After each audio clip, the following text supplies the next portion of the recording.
What a night of fights, man. UFC 124 was the fucking bomb. Okay, I made a little reaction video of my friend, you know, I was gonna make a 25-minute video of just a reaction, pointing the camera to his face. But, by the third round, the shit ran out of batteries, so I went and bought a whole damn pack. I'm never gonna run out again. That was ridiculous. Because in the fourth and fifth, man, he was going insanely nuts. It was crazy. Anyways, Dustin Hazlett versus Mark Bocek. It went exactly the way I thought it would.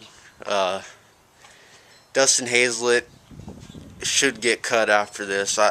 He's got good jiu-jitsu. He should, go into jiu-jitsu competition because he's not an MMA fighter. The one I was really surprised with, though, was Jim Miller. Man, it's either Jim Miller is really good or Charles Oliveira leaves his leg out a lot. God damn. I couldn't believe that. I couldn't believe it. Like, you got this Brazilian Jiu-Jitsu black belt with all this hype around him, and he leaves his leg open like that? Come on, man.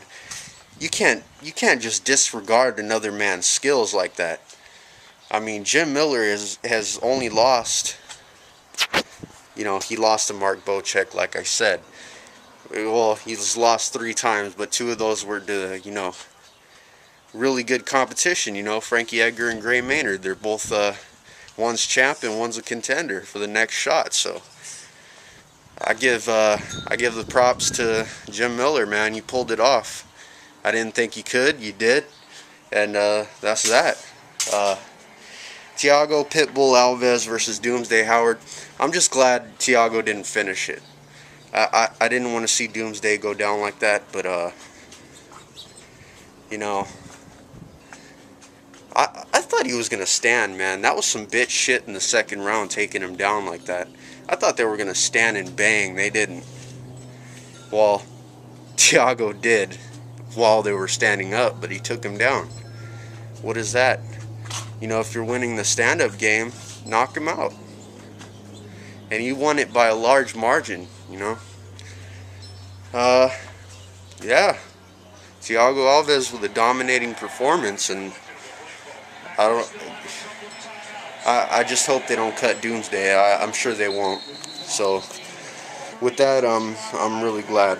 I'm really glad. Okay, Matt Danzig versus Joe Stevenson. Man, like I said, I like Matt Danzig's story of how he's raising his kid. And one thing that got my attention in the countdown was when he said, "When I feel this way, I don't lose." And that was the only thing I was worried about with Joe Stevenson. Joe Stevenson, even when he's training with Greg Jackson, in the countdown saying he likes when he throws up and all this bullshit. I don't know why he does that in the first place. But, yeah, I believe it. Matt Danzig needed this win. He's raising his kids.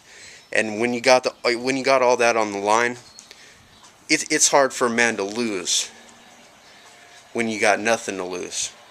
Or you got everything to lose, excuse me.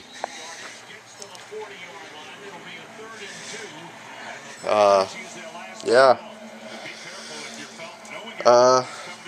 Sean McCorkle versus Stefan Struve, man.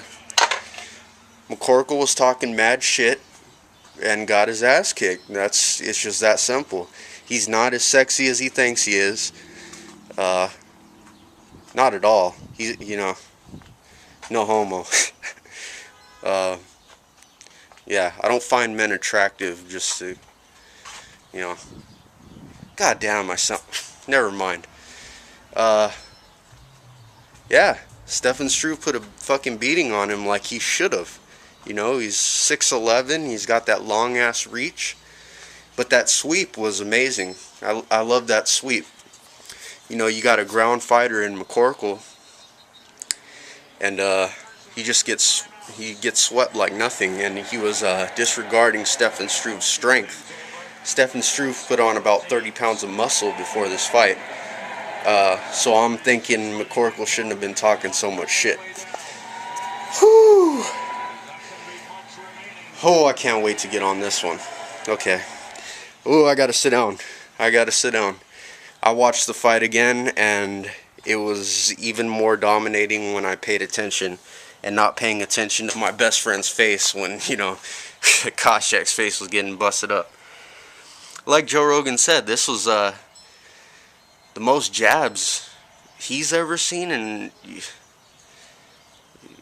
this is the most jabs I've seen since Kenny Florian versus Gomi. And yeah, I don't know when he closed his eye like that. I think it was after the first round. He really put a beating on him, man. And I knew he was gonna do it too.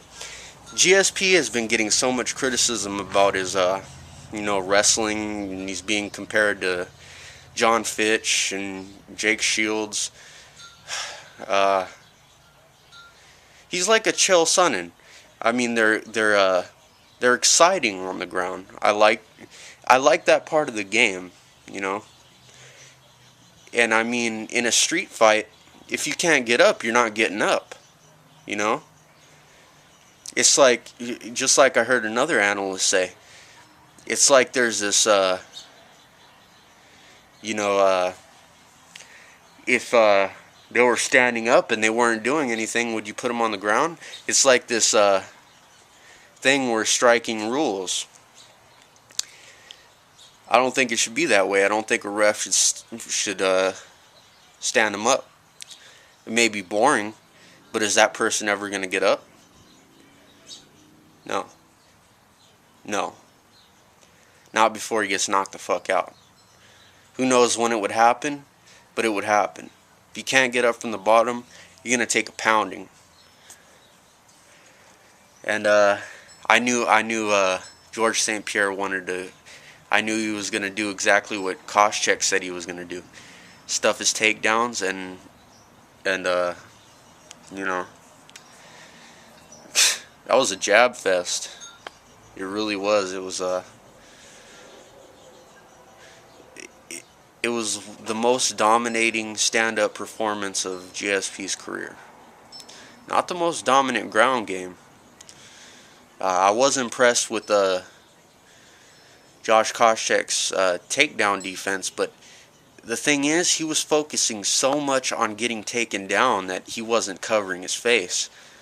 And what ended up happening is he had one eye to work with. There is no excuse for what Josh Koscheck did. He doesn't want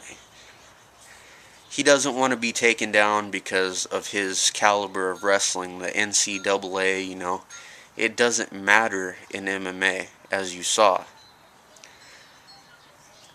And GSP just, I still don't think he's ready for Anderson Silva. But I think that he could move up and make a good run.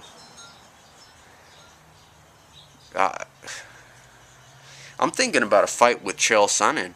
I'd really like to see GSP versus Chael Sonnen. If GSP can take Chael Sonnen down and with the submission defense that he has, I think he'll beat Anderson Silva. So, yeah, that's my review, man. Stay tuned for UFC 125. I'll be doing it pretty soon. And even though people are writing that one off, I think Gray Maynard versus Frankie Edgar 2 is going to be a good fight. A lot of people are smashing it for being the, main event, but it's a championship fight, man. Let's do this. Alright, stay tuned.